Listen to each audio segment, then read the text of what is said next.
আমার হাসব্যান্ড বাসায় না থাকলে আমি রান্নাবান্নায় প্রচুর ফাঁকিবাজি করি। এই যে আজকে সে বাসায় নেই, একবেলাও বাসায় খাবে না।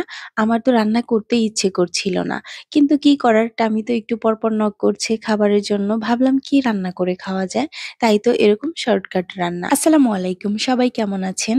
কে কোথা থেকে ভিডিওটি দেখছেন অবশ্যই জানাবেন। এই যে ডাল ডিম রান্না করছি, রান্নাটা খেতে কিন্তু বেশ মজা হয়। যারা খেয়েছেন তারা জানেন অবশ্যই। ডাল রান্না প্রায় 95% হয়ে এলে তারপর আগে থেকে ভেজে রাখা ডিমগুলো দিয়ে ফোড়ন দিয়ে নিলেই রান্না শেষ। ঝামেলাহীন রান্না, খেতে যেমন মজা, রান্না করাও খুব সহজ এবং দ্রুত হয়ে যায়। আর এই ভর্তা ভাতের আয়োজন হচ্ছে পরের দিন সকালবেলা। আলু ভর্তা, বেগুন ভর্তা আর হচ্ছে ডালের বড়া। আমার কাছে এই ডালের বড়া খেতে খুবই ভালো লাগে, মাঝে মাঝেই বানানো হয়। এখানে কয়েক রকমের ডাল ভিজিয়ে রেখে শিলপাটায় বেটে নিয়েছি। দুটো ভর্তাই আমি কাঁচামরিচ দিয়ে বানিয়েছি। আলু ভর্তার জন্য পেঁয়াজ কাঁচামরিচ কুচিগুলো হালকা একটু ভেজে নিয়েছি তেলে, আর বেগুন ভর্তার জন্য পেঁয়াজ সেদ্ধ করে নিয়েছি। কাঁচামরিচ না ভেজে এমনি কুচি কুচি করে দিয়েছি। আর ভর্তায় সরিষার তেল তো মাস্ট দিতেই হবে। সরিষার তেল ছাড়া ভর্তা একদমই জমে না। ২ রকমের ভর্তা, ডালের বড়ার সাথে গরম গরম ভাত আর ঘি।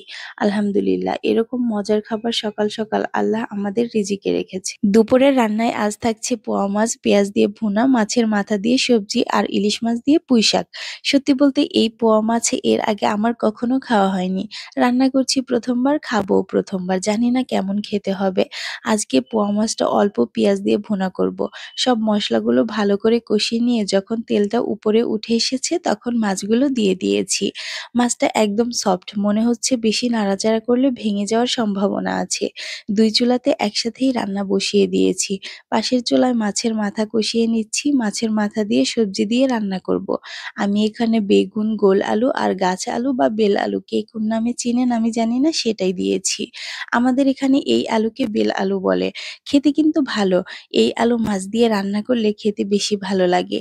পোয়া মাছ রান্না হয়ে গেছে, বাটিতে তুলে নিয়েছি। এই বেল আলুটা রান্নার পরেও দেখতে এত সুন্দর একটা কালার হয়, সবুজ সবুজ তরকারি দেখতে খুবই সুন্দর লাগে। পুঁইশাক কেটে ধুয়ে আগেই রেখে দিয়েছি। যেকোনো শাকই কেটে ধুয়ে রেখে দিলে রান্নার সময় শাক থেকে পানি ওঠে কম। আজকে পুঁইশাক ইলিশ মাছ দিয়ে রান্না করব। একটু ঝোল ঝোল রাখবো।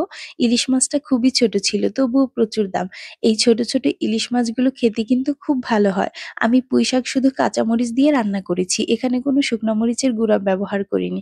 সবসময় এভাবেই রান্না করি। তাই শাকের কালারটা খুব একটা দেখতে ভালো লাগছে না। আজ আরেকটা জিনিস রান্না করেছি, মসুরির ডাল দিয়ে লাউ। খুবই অল্প একটু লাউ ফ্রিজে ছিল, কিভাবে রান্না করব ভাবছিলাম। পরে হঠাৎ করেই মনে হলো লাউ ডাল রান্না করলে খেতে খুবই ভালো লাগবে। লাউটা আমি একদম ভাজির মতো কুচি করে কেটে নিয়েছিলাম। তারপর লাউ কুচি, ডাল সব মসলা দিয়ে হাতে মেখে বসিয়ে দিয়েছিলাম। রান্নাটা খুবই সহজ, অল্প সময়ে হয়েও গেছে, খেতেও মাশাআল্লাহ দারুণ হয়েছে। আজ রাতে আমার প্রচুর কাজ আছে। সকালে বাজার থেকে দুধ আনিয়েছি, দুধ ছাঁকনি দিয়ে ছেঁকে ফ্রিজে রেখে দিয়েছি। রাতে দই বসাবো। আজকে মিষ্টি দই, টক দই দুটোই বসাবো। টক দই আমি কিছুদিন পরপরই বসাই। হঠাৎ করে আবার একটু মিষ্টি দই খাওয়ার ইচ্ছে জাগলো। তাই ভাবলাম দুধ যেহেতু বেশি আছে, মিষ্টি দইটাও বসিয়ে রাখি। মিষ্টি দইয়ের দুধটা জাল করে নিচ্ছি, আর টক দইয়ের দুধ জাল করা হয়ে গেছে, ঠান্ডা করে নিচ্ছি। দই পাতার জন্য মাটির ভাঁড় নিয়ে আসতে বলেছিলাম, কিন্তু আমার হাসব্যান্ড ভুলে গেছে। তাই আড়ঙের দইয়ের বাটিতে দই বসাবো। টক দই আমি সবসময় আড়ঙের বাটিতেই বসাই, কিন্তু মিষ্টি দইটা মাটির ভাঁড়ে বসালে খুব সুন্দর হয়। দুধ বাটিতে ঢেলে দিয়েছি, এরপর কাঁথা দিয়ে ঢেকে রেখে দেবো। ৭ থেকে ৮ ঘন্টা পর খুলবো। আজকের মতো এ পর্যন্তই। সবাই ভালো থাকবেন, সুস্থ থাকবেন। আল্লাহ হাফেজ।